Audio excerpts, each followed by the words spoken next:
እናንት ግፈኞች ሆይ ትሞታላችሁ። እናንት ጨካኞች ሆይ ጨካኙ ሞት ይይዛችኋል። እናንት አፈር አይንካን ያላችሁ፣ እናንት የሰው ብሶት የማይገባችሁ፣ እናንተ ሰው በማስለቀስ የምትኖሩ፣ እናንተ የምታስተዳድሩት ህዝብን የዘነጋችሁ፣ ጉቦ እየተቀበላችሁ ያስጨነቃችሁ እንዳትረሱ ትሞታላችሁ። ወጣችሁ ማትገቡበት ተኝታችሁ ማትነቁበት ቀን ይመጣል። እንደ ሳቃችሁ አትቀሩም፣ ታለቅሳላችሁ። ኃያላን እንደሆናችሁ አትቀሩም፣ እንዳስጨነቃችሁ አትቀሩም፣ ትሞታላችሁ። በእግዚአብሔር ፊት ፍርድ አለብኝ የሚል ሰው ፍርድ አያጣምምም፣ ደሃ አይበድልም፣ ፍርድ አያጓድልም፣ ጨካኝ አይሆንም። አንዳንዶች ከዚህች ዓለም የማይፈናቀሉ እየመሰላቸው አንዳንዶችን ሊያፈናቅሉ ይችላሉ። ትዳራቸውን ሊያፈናቅሉ ይችላሉ። ምድራቸውን ሊያፈናቅሉ ይችላሉ። ግን እንዳትረሱ ከዚህች ምድር መፈናቀላችን አይቀሬ ነው። ሟች መሆኑንም ያሰላሰለ የሚኖር ሰው ግፍ አይፈጽምም። ኪሳችን የሞላ ይሁን የጎደለ ይህች አፈር አትንካን ባዮች በለሰለሰ ፍራሽ የምንተኛ ልንሆን እንችላለን። እንዳትረሱ መቃብር አንድ ቀን ቤታችን መሆኑ አይቀርም። ይህን ሳስታውሳችሁ ጨክኜባችሁ ይሆን? ሟቾች ነን፣ ምድርን የኛ ያረግናት በተውሶ መተን የተቀራመትናት። ለምን ነገስታት አትሆኑ? ለምን ኃያላን አትሆኑ? እንዳዋረዱ መዋረዳቸው አይቀርም። እንዳሾፉ ማሾፋቸው አይቀርም። እንዳስለቀሱ ማልቀሳቸው አይቀርም። ዘመን መቀየሩ ዙፋን መለወጡ አይቀርም። አጋግም ተመልከቱ። እንደገደልክ ትገደላለህ፣ እንዳሰቃየህ ትሰቃይ፣ እንዳስለቀስክ ታለቅሳለህ፣ እንዳስነፈረክ ትነፈርቃለህ፣ እንደገፋ ትገፋለህ። አሁን በዚህ ዓለም ስንኖር ለሚመጣው ዓለም እየተዘጋጀን እንኑር። የተወደዳችሁ ኦርቶዶክሳውያን ለማትኖሩባት ዓለም አትገዳደሉባት፣ አንጀታችሁን አትላጡባት፣ እርር ድብና አትበሉባት፣ መከራም አትብሉባት፣ ግፍም አትፈጽሙባት። አይኖቻችንን በዚህ ዓለም ላይ ደስ ከሚያሰኙና ከሚያዘናጉ ነገሮች ነቅላችሁ ክርስቶስ ላይ አድርጉት አይናችሁ። እንዳትመራ አመረኝ። አሁን የምነግራችሁ ግን 969 ዓመት ስለኖረ ሰው ነው። እግዚአብሔር ያሳያችሁ። ለኛ እንኳን 969 የሚለው ከፊት ያለው ሁለቱ ከኋላ ያለው ሁለቱ እድሜ እንኳን እንዴት ከባድ እንደሆነ እያየን ነው። የመጀመሪያው ሁለቱ 96 ነው። እኛ ለመድረስ እንዴት እንደሚከብደን አስቡት። ደግሞ ከዛ ቀጥሎ ያለው 69 ነው። ለኛ እንዴት ሩቅ እንደሆነ እዩት። እነዚህ ሁለቱ እንኳን በጣም ሩቅ ናቸው። እንኳን 969 ማቱሳላ ማለት ሟች ነህ ማለት ነው። ማቱሳላ ማለት ትሞታለህ ማለት ነው። የዚህ ሰው እድሜ ሲረዝም፣ የዚህ ሰው ዘመን ሲጨምር፣ ይሄ ሰው ዓመት ሲደግም፣ ይሄ ሰው ዘመን ሲያረጅበት አንድ ነገር መርሳት የለበትም። ሟች መሆኑን መርሳት የለበትም። የሚሞት መሆኑን ማወቅ አለበት። ዘመን ረዘመ ብሎ የማይሞት እንዳይመስለው፣ ቀን ተጨመረ ብሎ መሞቱን እንዳይረሳው፣ እድሜ ተደጋገመልኝ ዘመን ረዘመልኝ ብሎ ኩራት እንዳይገጥመው፣ ትሞታለህ የሚል ስም ከእድሜ ርዝማኑ ጋር እግዚአብሔር አስታወሰው። ክርስቲያኖች ቀን ሲረዝም ማለዳው ወገግ ሲል ዓመት ዓመት ሲጨመርልን ንብረት ሲደረጅልን ሀብት ሲሞላልን አዎ ቀን ሲጨመርልን እሰይ መልካም ነው። ግን አንድ ነገር እንዳንረሳ እንሞታለን። ብዙዎቻችን ለምን ክፉዎች እንደምንሆን ታውቃላችሁ? ለምን ጨካኞች እንደምንሆን ታውቃላችሁ? ለምን ቁጡና ተናዳጆች፣ ለምን መራሮች እንደምንሆን ታውቃላችሁ? አዎ እንደምንሞት እንረሳዋለን። የተወደዳችሁ ኦርቶዶክሳውያን ሞቱን የሚያስብ ሰው ይራራል። ሞቱን የሚያስብ ሰው አይጨክንም። ሞቱን የሚያስብ ሰው ክፉ አይሆንም። እንደሚሞት የሚያስብ ሰው አይስገበገብም። እሞታለሁ የሚል ሰው ጨካኝ አይሆንም። በእግዚአብሔር ፊት ፍርድ አለብኝ የሚል ሰው ፍርድ አያጣምምም። ደሃ አይበድልም፣ ፍርድ አያጓድልም፣ ጨካኝ አይሆንም። እሞታለሁ የሚል ሰው እመኑኝ ኃጢአት አይሰራም። እደግመዋለሁ ኃጢአት አይሰራም። ሁል ጊዜ ሟች መሆኑንም ያሰላሰለ የሚኖር ሰው ግፍ አይፈጽምም። አንድ አባት እንዲህ ይላል፣ ዛሬን ብቻ እንደሚኖር ለራሱ የሚነግር ሰው ኃጢአት አይሰራም ይላል። ክርስቲያኖች ዛሬን ብቻ እንደምንኖር ለራሳችን ከነገርነው እኮ ኃጢአት አንሰራም፣ ግፍ አንፈጽምም፣ ትግልና አላስፈላጊ ግብግብ ውስጥ አንገባም፣ ሀብት አንነጣጠቅም፣ ፍርድ ቤትም አንቆምም፣ ወንጀለኛም አንሆንም፣ ሚስታችንንም አንከዳም፣ ባልንጀሮቻችንንም አንበድልም። ምክንያቱም ዛሬን ብቻ ነው የምኖረው እንላለን። ዛሬን ብቻ እንደምትኖሩ አስቡ። እንኳን ነገ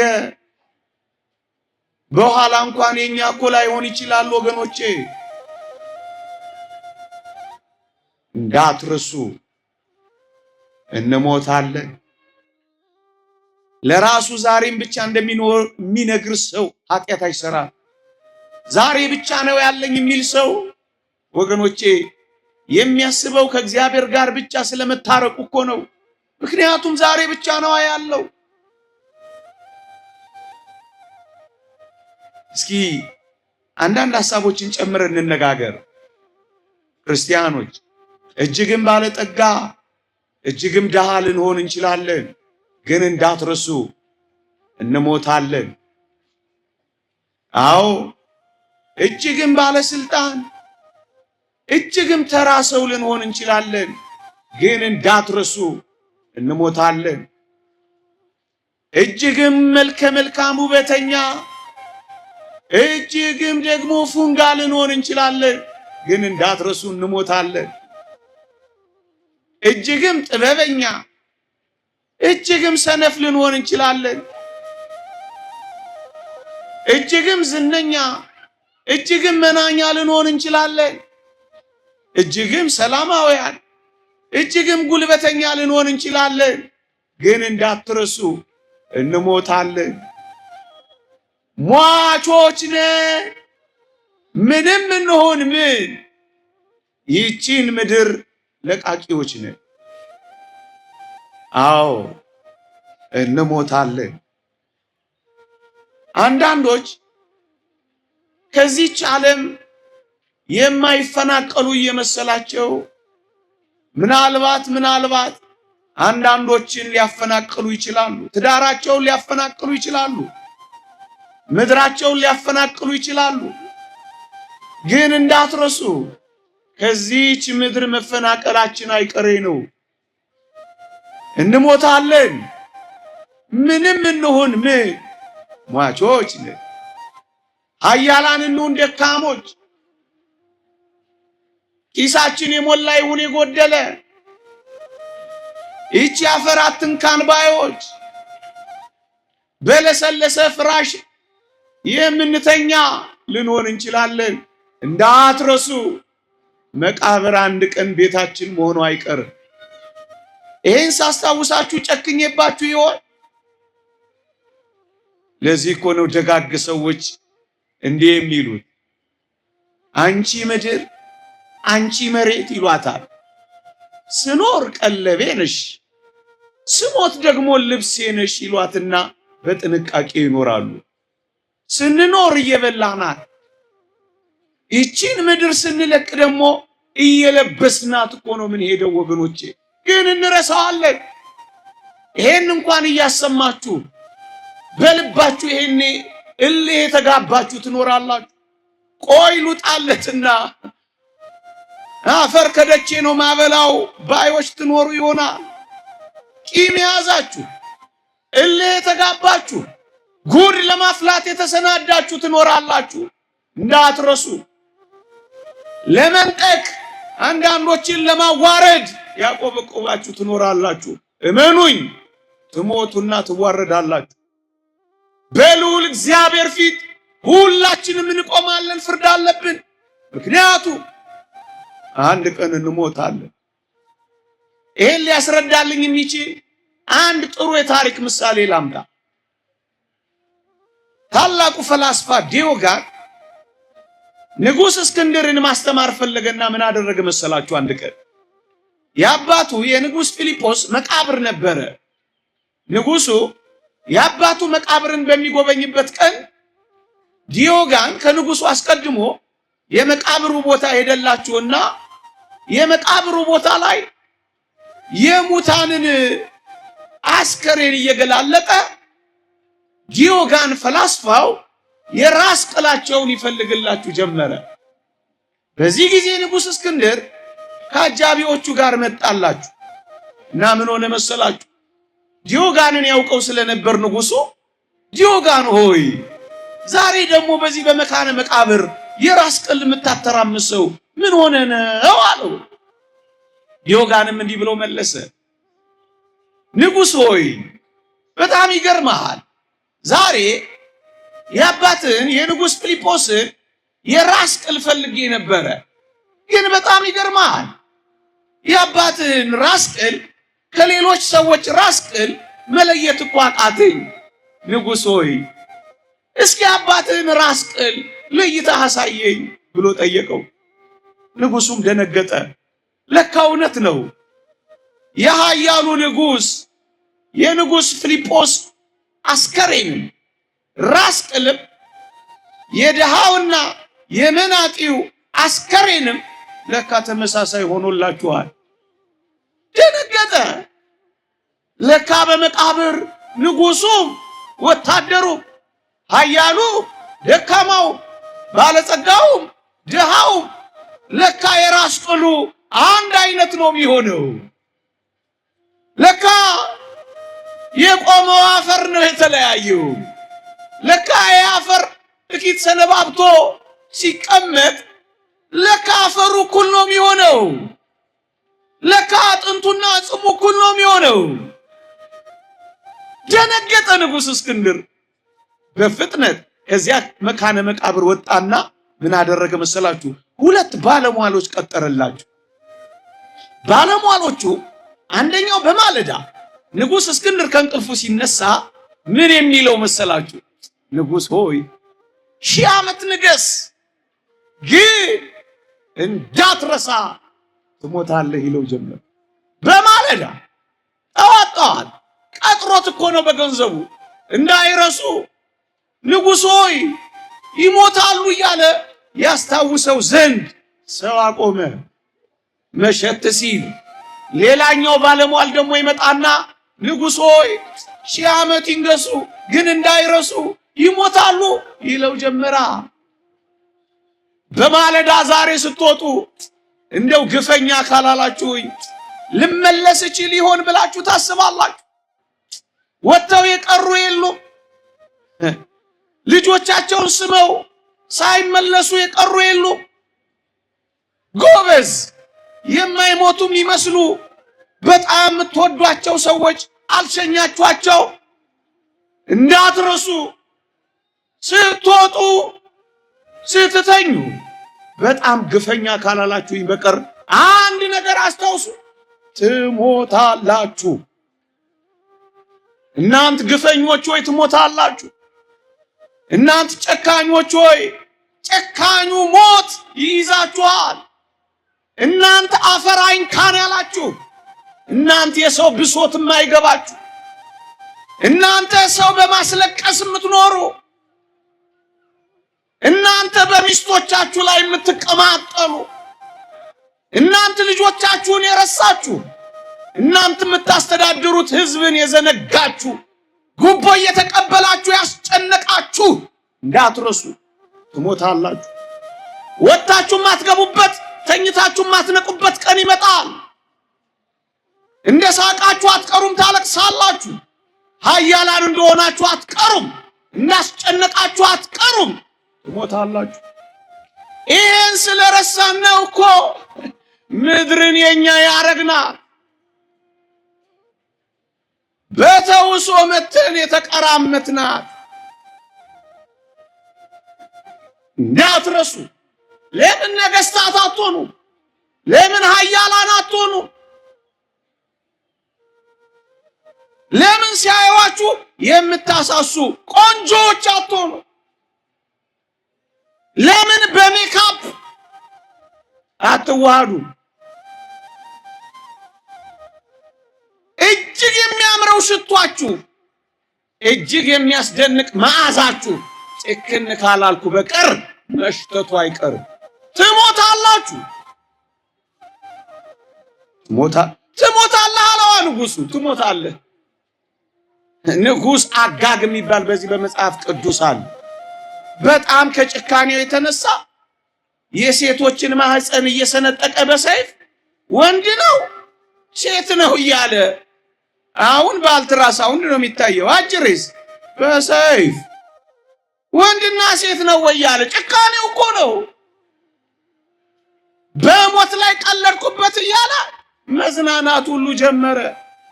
በሰው ለቅሶ ሚዝናኑ፣ የሰው ብሶት የማይገባቸው፣ በሰው ኑሮ የሚቀልዱ አንድ ቀን እንዳዋረዱ መዋረዳቸው አይቀርም። እንዳሾፉ ማሾፋቸው አይቀርም። እንዳስለቀሱ ማልቀሳቸው አይቀርም። ዘመን መቀየሩ፣ ዙፋን መለወጡ አይቀርም። አጋግም ተመልከቱት። ዙፋኑ ሲቀየር ነብዩ መጣለታ ሳሙኤል ሰይፍ ይዞ ወደሱ ሲመጣ ምን እንዳለ ታውቃላችሁ? ሞት እንዴት መሪር ናት አይመሰላችሁ? አዎ በአንተ ላይ ሲደርስ ነው መሪር የሚሆነው። የሴቶችን ማህፀን ስትቀድስ እንዴ ወንድ ነው ሴት ነው እያልክ ስትቀማጠልስ አንተ ጋር ሲመጣ መሪር ነው። እንደገደልክ ትገደላለህ፣ እንዳሰቃየህ ትሰቃይ፣ እንዳስለቀስክ ታለቅሳለህ፣ እንዳስነፈረክ ትነፈርቃለህ፣ እንደገፋ ትገፋለህ። እንዳትረሳ ትሞታለህ። እንዳትረሳ ትሞታለህ። ኦርቶዶክሳውያን እስኪ አንድ ሐሳብ ሌላ አልጨምርላችሁ።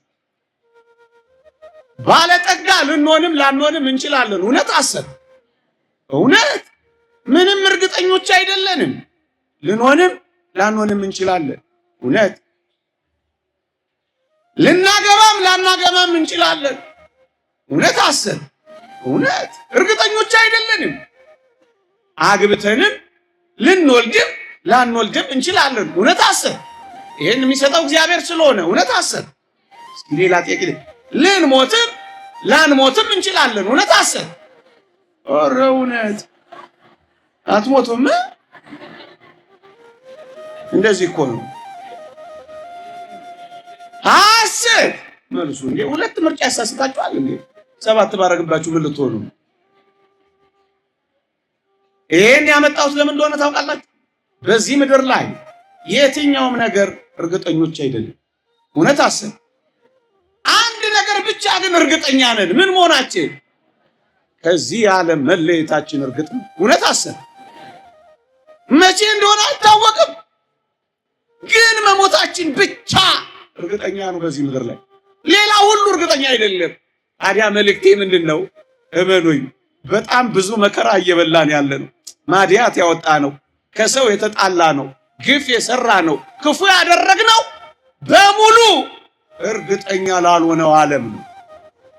እርግጠኛ የሆነውስ ሞት ረስተነዋል፣ አንዘጋጅበትም፣ ትተነዋል፣ ጭራሽ አናስበውም። እርግጠኛው ነገር ግን መሞታችን ብቻ ነው። እውነት አስብ። አሁን ምን እናስብ?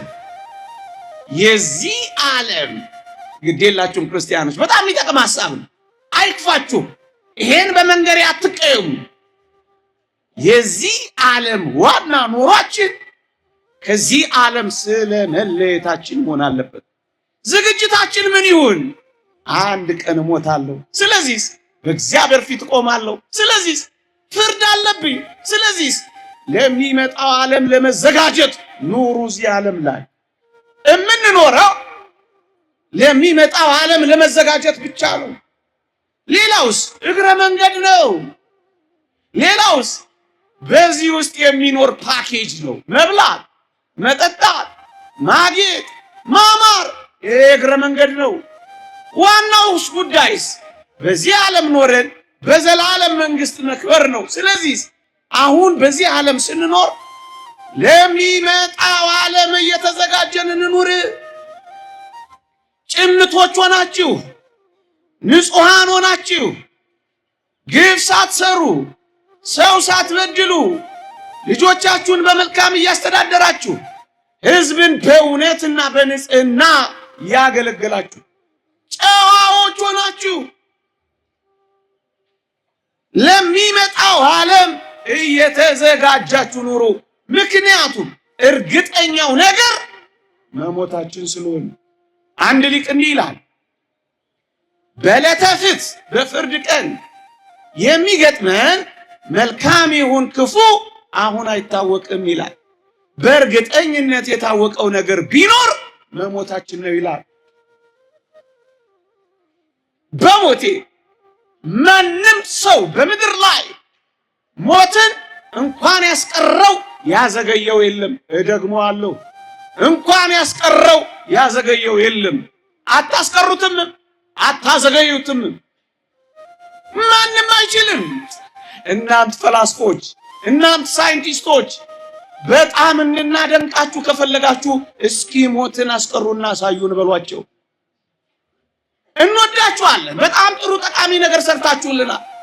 ይኸው አሁን የምጮህበትን እንኳን ፈጥራችሁልናል። እናከብራችኋለን፣ ምርምራችሁንም እናደንቃለን። ግን ደግሞ በሞት ምክንያት ከእናንተ በላይ እግዚአብሔርን እናከብራለን፣ ልዑልንም እናመልካለን፣ ለሱም እንገዛለን። እስኪ ይህንን አሸንፉና አሳዩን። ከመቃብር አስነሱና ሞትን ድልሱና እንደ ተበላሸ መኪና በምንጭቃ የሚነሳ አይደለም ሰው። የሕያው እግዚአብሔር እስትንፋስ ያለው ነው። ይሄ እንኳን አያስተምራቸው። ኃያላን ሆይ በኃያሉ ሞት ፊት ትርዳላችሁ። መሞታችሁ አይቀርም። በር የዘጋችሁ በር መዘጋቱ አይቀርም። ያባረራችሁ መባረራችሁ አይቀርም። ሂዱ ከፊቴ መባል አይቀርም። በየመስሪያ ቤቱ ሂዱ ከፊቴ የምትሉ አንድ ቀን ልዑል እግዚአብሔር ሂድ ከፊቴ ማለቱ አይቀርም።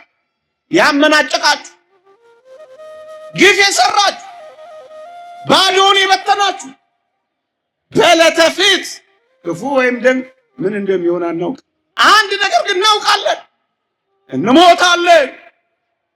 ይቺን የሚያስብ ክርስቲያን ኃጢአት ስለማይሰራ ነው ርዕሰ ጉዳይ ያደረኩት። እሞታለሁ፣ በእግዚአብሔር ፊት እቆማለሁ፣ ፍርድ አለብኝ ይላል። እስኪ አንድ ጥያቄ ልጠይቃችሁ። መኖር ማለት ምን ማለት ነው? አንድ ትርጉም ተርጉመን እንለፍ። መኖር ማለት ምን ይመስላችኋል? መብላት፣ መጠጣት፣ መዳር፣ መኳል፣ ማማር፣ መውለድ። መኖር ማለት ምን ማለት ነው? ምዕመናን መኖር ምንድን ነው? ይሄ ነው መኖር? እስኪ አንድ ጥያቄ ልጠይቃችሁ። ኖረን ኖረን ኖረን ኖረን ምን እንሆናለን? እስኪ ጮክ በሉልኝ። ምን እንሆናለን? ስለዚህ መኖር ማለት አሁን ይሄን ትርጉም ከተስማማችሁ ትነግሩኛላችሁ። ኖረን ኖረን ኖረን ኖረን ምን ሞት ከሆነ አሁን የምንኖረው ለመሞት ነው። መኖር ማለት ለመሞት መኖር ማለት ነው። ይስማማችኋል? ባይስማማችሁስ? እውነቱ እኮ ይሄ ነው። እናንተን ዲፕሎማት ሆኜ ላናግር ብዬ ነው እንጂ እውነቱ ይሄ ነው። አሁን የምንኖረው መጨረሻው ምን ለመሆን ነው? በቃ ማግባትስ በዚህ ውስጥ ያለ ፓኬጅ ነው። በዚህ ውስጥ ነው ያለው መውለድ በዚህ ውስጥ ነው። በዋናነት ግን አሁን የምንኖረው ምን ለመሆን ነው? መኖር ማለት ለሞት መዘጋጀት ማለት ነው። ምንም ሁን ምን መኖር ማለት ለመሞት መዘጋጀት። መኖር ማለትስ ግፈኛ እንዳትሉኝ እቺ ነግሬያችሁ ልለፍ።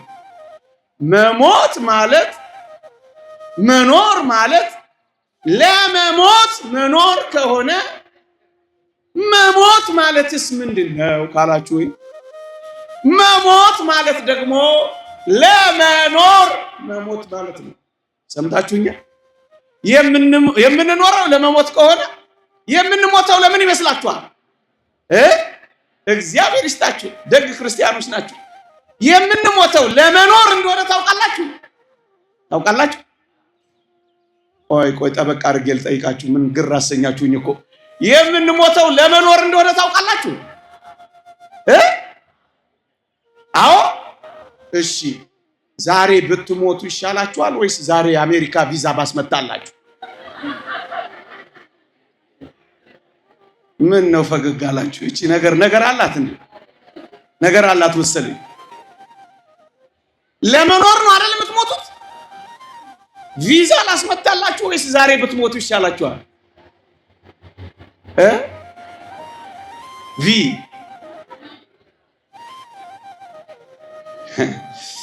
ዮሐንስ አፈወርቅ በዚህ ጉባኤ ተገኝቶ ቢሆን እያንዳንዳችንን ያባረረን ነበር። ክርስቲያኖች፣ የክርስትና ትልቁ ልዕልና ሐሳብ ምን እንደሆነ ታውቃላችሁ? ክርስትና በሞት ላይ የተቀዳጀው ድልና ኃይል ነው። ሞትን መናቁ፣ መቃብርን ማሸነፉ በሞት ላይ የሚያሳየው ንቀት ነው። እኛ ግን ፈሪዎች ነን። በጣም ቦቅቧቆ ገና አልገባን። የምንሞተው ለመኖር እንደሆነ አልገባንም።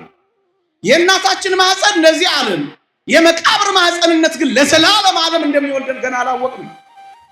ነጭ የለበስነው ዝም ብለን ነው። የምንሞተው ለመኖር ነው እንዳትረሱ። ስንሞት አዲሱ የዘላለም ሕይወት ይጀምራል።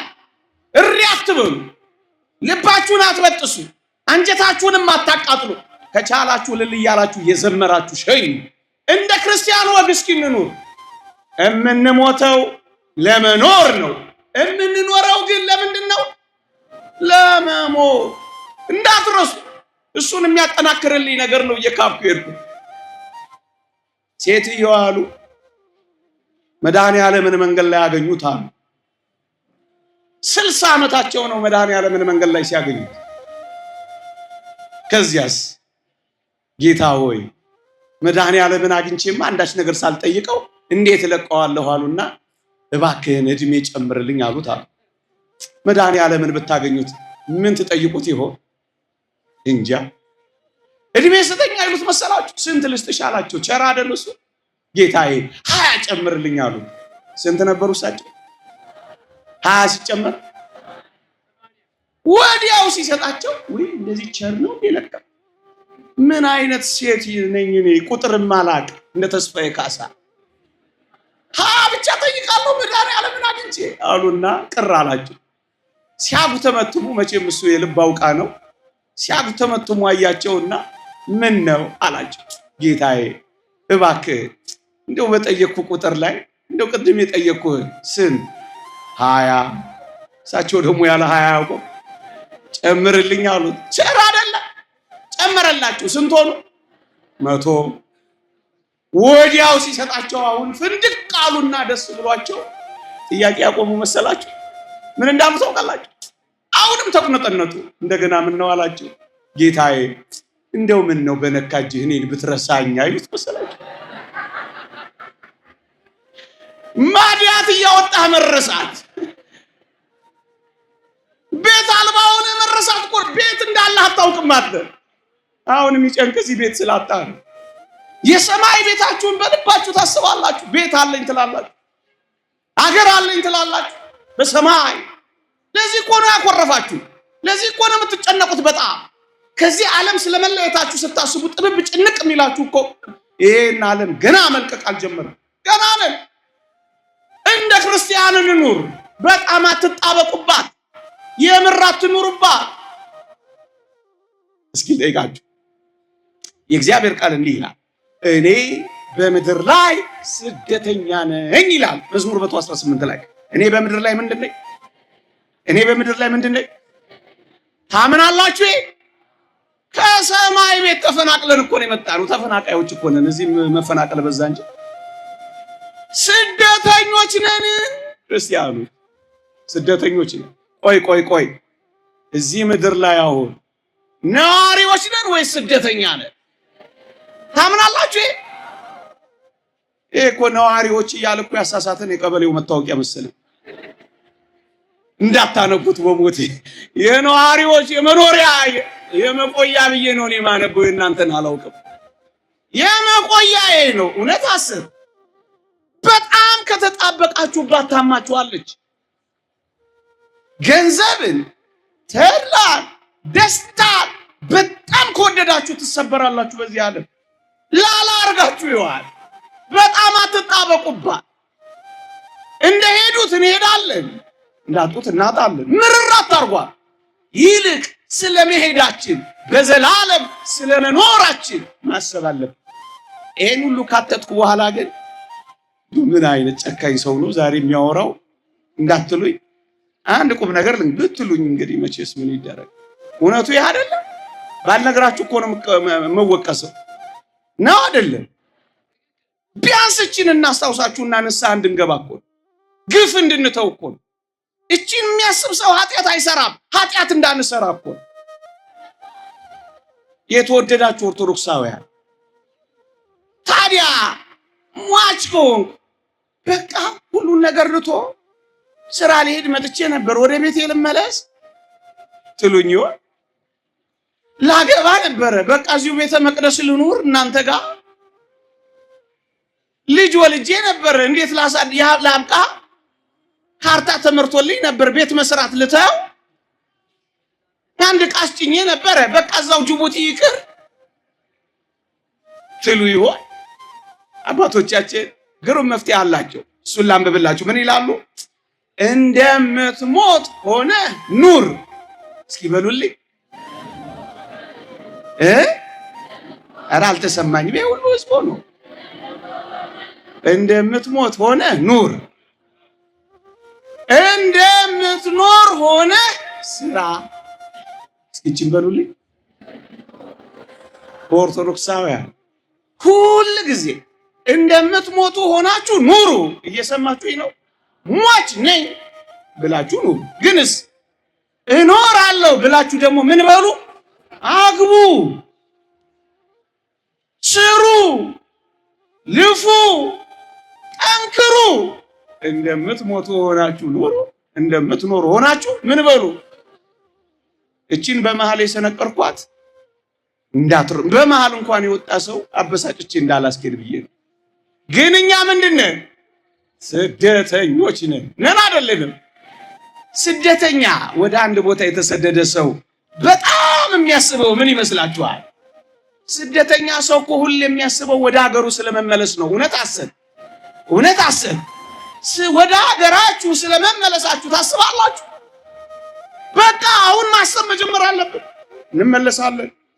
የዘንባባ ዝንጣፊ ይዘን በልዑል እግዚአብሔር ፊት እንዘምራለን። አሁን በተስፋ ነን፣ ኋላ ግን ፊት ለፊት እናያለን።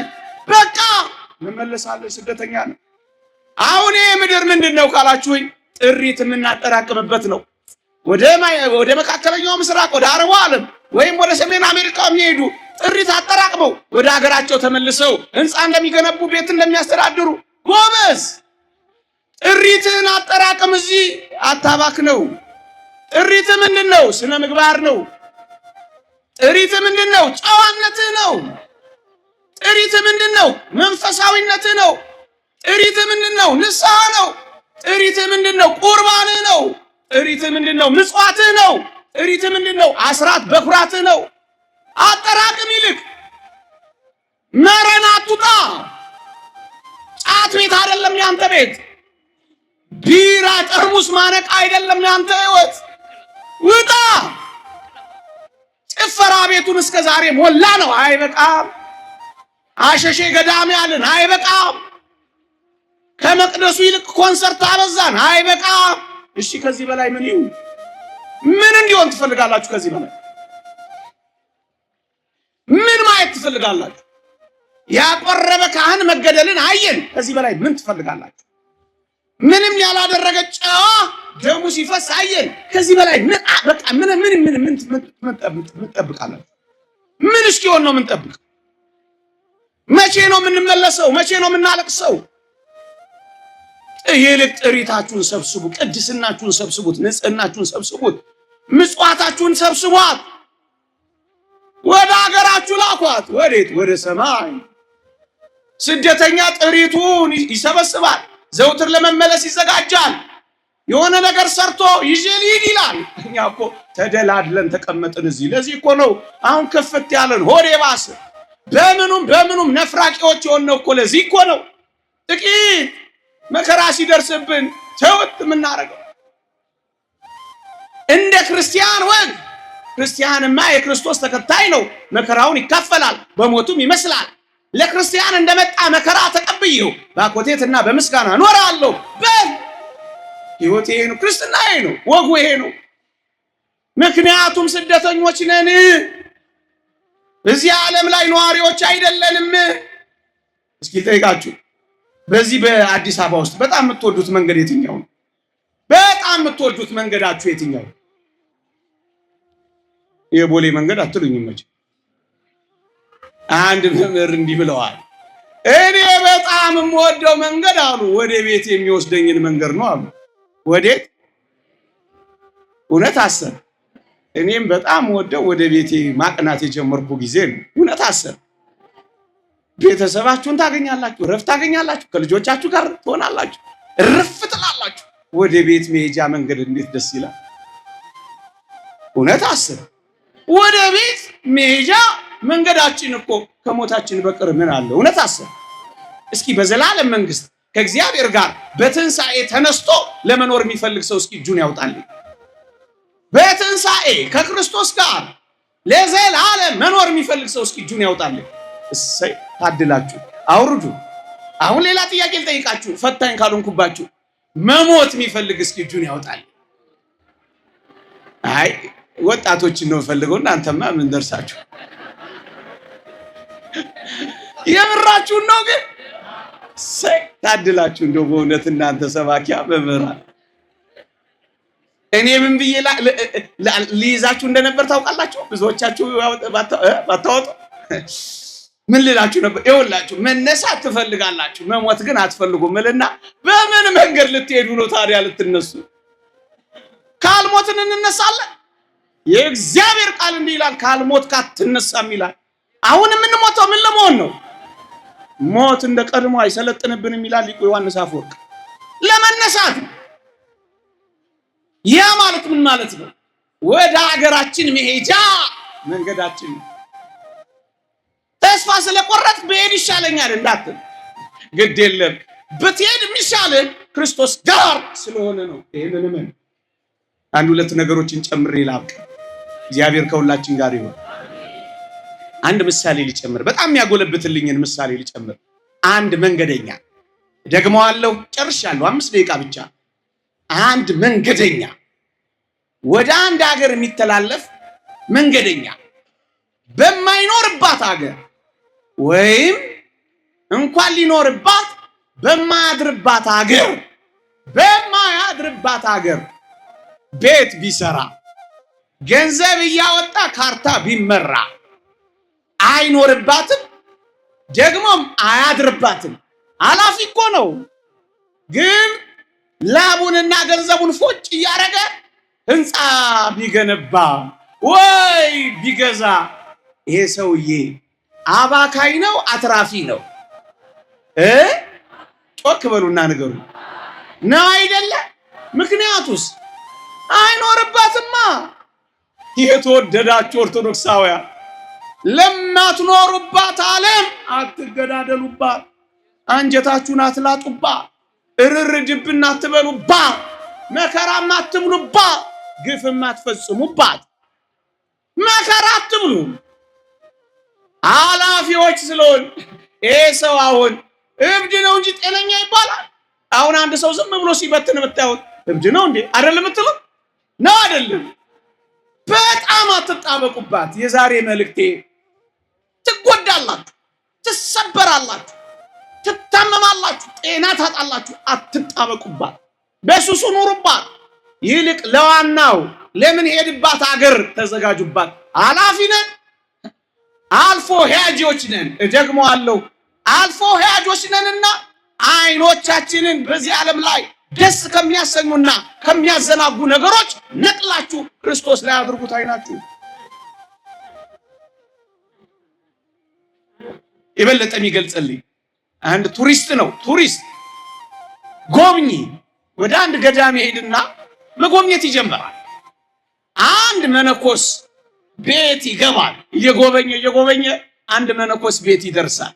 ከዚያስ ሲያይ ቤታቸውን አንዲት መደብ አለች፣ ሰሌን የተነጠፈባት መተኛቸው ናት። አንዲት ኩባያ አለች፣ ውሃ የሚጎነጩባት ናት። አንዲት ሳህን አለች፣ ንፍሮና መቁነን የሚቀበሉባት አንዲት አለች። ከዛስ ቤቱ ባዶ ነው፣ ምንም የለው። ቱሪስቱ ግራ ይገባውና ምን ብሎ ይጠይቃቸዋል? አባቴ ሆይ አቤት፣ ንብረት የት አለ ይላቸዋል። ቤቱን አይቶ የኔ አሉት መነኮሱ። አዎ ያንተ። የታል ንብረት? ቤትህ እኮ ባዶ ነው፣ የታል ንብረት አሉት። እሳቸው ጥቂት አሰቡና ልጄ አቤት፣ ያንተ ንብረት የት አለ አሉት። አጅሬ ምን ብሎ መለሰ? አባቴ እኔ እኮ እዚህ እናንተ ገዳም ቱሪስት ብቻ ነኝ አላቸው። አባታችን መለስ አረጉና ልጄ እኔም እዚህ ዓለም ላይ ምን ብቻ ነኝ? ምን ብቻ ነኝ? ቱሪስት ብቻ ነኝ። ስለዚህ ስሰበስብ አልኖርም፣ ለዚህም ስጋደል አልከርምም። ነፃ ነኝ።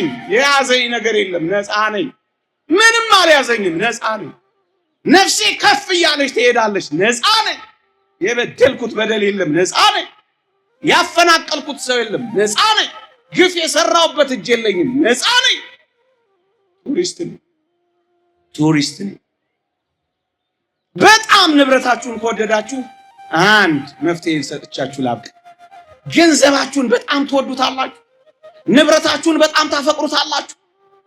አንድ ነገር ልንገራችሁ ኦርቶዶክሳውያን፣ በጣም ንብረታችሁን ከወደዳችሁ፣ እስኪ ግፈኛ ጥያቄ ግን ይሆናል ልቶ እናንተ ምን በወጣችሁ እጃችሁን ሳስወጣችሁ ሙለው ምን በወጣችሁ? መልካም እሺ፣ ንብረታችሁን ገንዘባችሁን የምትወዱ እስኪ እጃችሁን አውጡ። አትወዱም አይደል? እናንተ መላእክት እናቴ እሺ አውርዱት። ግድ አላወጣችሁም፣ ግን አሁን ለዚህ እኮ ነው እኔ አላስወጣም ያልኩት ስለምንተዋወቅ። መልአከ ብርሃን ሰላማ የሚባሉ በዚህ በኢትዮጵያ ውስጥ ይኖሩ ነበር አሉ። መልአከ ብርሃን ማን አልኳቸው? ለብፁዕ አቡነ ሰላማ በረከታቸው ይደርብንና እንደሳቸው ያለስ እና ገንዘባቸውን ደሃ ያበሉበታል። እየሰማችሁኝ ነው? የታመመ ይጎበኙበታል፣ የታረዘ ያለብሱበታል፣ የተጠማ ያጠጡበታል። ገንዘባቸውን ሰው ላይ ያውሉበታል። ኢትዮጵያንም እንደዚህ ሰው የሚሸት ያድርግልን በእውነት ሰው ላይ። ከዚያ ምን ሆኑ መሰላችሁ? ጓደኞቻቸው አንተ መልአከ ብርሃን አቤት፣ ገንዘብን እንዴት ብትጠላው ነው እንደዚህ የምትበትነው አሏቸው። ምን ስላረጉ ነው በተኑ ያሏቸው? ድሃ ስላበሉ፣ ደካሞችን ስለረዱ፣ እርቃናቸውን ያሉትን እራፊ ጨርቅ ስላለበሱ እንዴት ብትጠላው ነው ገንዘብን እንደዚህ ምትበትነው አይሏቸው መሰላችሁ? መልአከ ብርሃን ምን አሉ መሰላችሁ? እዩ አሏቸው፣ እኔም ልጆቼም ኋላ ወደ ምን ሄድበት ቦታ ወደ ዘላለም መንግስት አስቀድሜ ገንዘቤን ብሰደው ጠላሁት ወይስ ወደድኩት አሏቸው። ገብቷችኋል? ገብቷችኋል? በድሆች ሆድ ውስጥ በድሆች እርቃን ላይ ወደ ሰማይ አስቀድሜ ሰድጄዋለሁ። ብወደው ነው ብጠላው አይሏቸው መሰላችሁ? ንብረታቸውን በጣም የሚወዱ ሰዎች በድሆች ሆድ ውስጥ ለእግዚአብሔር መባ አድርገው ምጽዋታቸውን ያቀርባሉ። ወዴት ላኩት? ወደ ሰማይ። ከአክሲዮን በላይ አክሲዮን። እየሰማችሁኝ ነው? ከባንክ በላይ ባንክ። ሌቦች አጥርጥሰው ደርምሰው የማይወስዱት፣ ጀነራሎች ተጣልተው አገር ቢበተን የማይጠፋባችሁ ንብረት ጉድጓድ ቆፍረው ግድግዳ አፍርሰው የማይወሰድ ሀብት ወደ ሰማይ ላኩት። ተደጋገፉበት፣ ተበረታቱበት፣ ተጎራረሱበት፣ ተጋገዙበት፣ አትገዛገዙበት፣ ይሄን አለ ስሩበት። ወደ ሰማይ ላኩት። ምክንያቱም እንሞታለን። ግን የመጨረሻ ጥያቄ ይሁን። 46 ደቂቃ ሆኗል። የመጨረሻ ጥያቄ አደከምኳችሁ መቼም በጥያቄ ከፀሐዩ በላይ አይ አይደለም ማወጋችን ነው። እናቴ ጨምር። የመጨረሻ ጥያቄ ለመሞት አቅዳችሁ ታውቃላችሁ? እቅድ አላችሁ? አሁን መስከረም ስለሆነ እኮ ነው የትምህርት ርዕስ ያደረኩት። አሁን በዚህ ዓመት ውስጥ ብሞትስ ብላችሁ እቅድ ይዛችኋል? ምን ወጣችሁ? ለመሞት ግን አቅዳችሁ ታውቃላችሁ? አቅዳችሁ አታውቁም አይደል? በእውነት እሺ፣ ሰይ እናንተ እኮ እውነተኞች ናችሁ። እድር የምትገቡት ግን ምን ሆናችሁ ነው? ምን አቅዳችሁ ነው? እስኪ እንነጋገር። የምር አቅዳችሁ ነው? አቅዳችሁ አይደለም እንዴ? ለምን እንወሻሻለን? ለሞትማ እናቅዳለን። ችግሩ ለሞት ብለን ንስሐ አንገባም እንጂ ለሞት ብለንማ እድር እናቋቁማለን። መጥፎ ነው እያልኩ እኮ አይደለም፣ በጣም ጥሩ ነው። እየሰማችሁ ይላል። አደራችሁን እንሞታለን ብለን ግን ምን ብናረግ ንስሐ መግባት እሱ ነው እቅዳችን። ቆይ አንዳንድ የቢዝነስ ሰዎች ኢንሹራንስ ትገባላችሁ አትገቡም? ድንገተኛ ለሚገጥሙ ነገሮች ኢንሹራንስ አላችሁ የላችሁም? አላችሁ አይደል? ሞት ድንገት ትመጣለች ይላል መጽሐፈ ሲራክ ምዕራፍ 5። ድንገት የምትመጣ ከሆነ ንስሐ የሚባል ኢንሹራንስ ያስፈልጋታል አያስፈልግም? ያስፈልጋል አያስፈልግም? ያስፈልጋታል። ስለዚህ ሟቾች መቼ እንደሚሆን አይታወቅም። አሁንም በኋላ ነገም ከነገ ወዲያም ሊሆን ይችላል። መቼ እንደሚሆን አይታወቅም።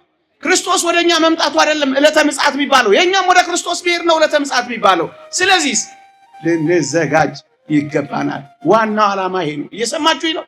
ንስሐ አልገባችሁ፣ ንስሐ ግቡ። ዘመኑ አጭር ነው። ጻድቁም ወደፊት ይዝደቅ፣ ርኩሱም ወደፊት ይርከስ። ዘመኑ አጭር ነው ይላል።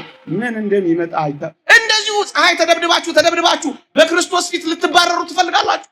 አፋችሁን ቆጨችላ እስኪመስል ጾማችሁ ሂዱ ከኔ መባል ትፈልጋላችሁ? ንስሐ እንግባ፣ ከእግዚአብሔር ጋር እንታረቅ።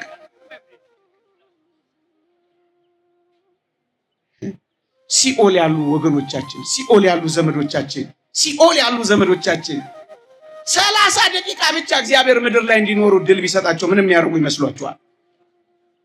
ልድገመው። 30 ደቂቃ ብቻ ሲኦል ያሉ ዘመዶቻችንን እዚህ ምድር ላይ እንዲኖሩ 30 ደቂቃ ብቻ እግዚአብሔር ድል ቢሰጣቸው ምንም የሚያደርጉ ይመስላችኋል? እቁብ ይገባሉ፣ ኮንዶሚኒየም ይቆጥባሉ። ንስሐ ብቻ ነው የሚገቡት። 30 ዓመት ያለ ንስሐ ያለ መታረቅ በበደል ይኖር።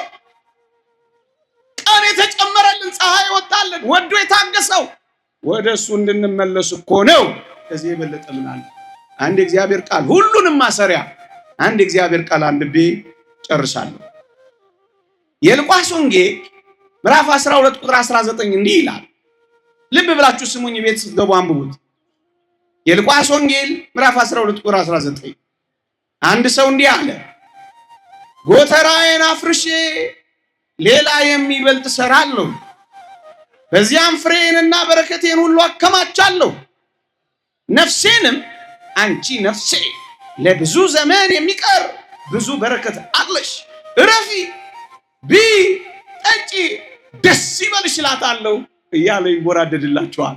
ጎተራው የሞላለት ፍሬው ያማረለት ጎተራው የጠበበው እንደገና አስፍቶ ለመስራት ያቀደው ሰው እዩት።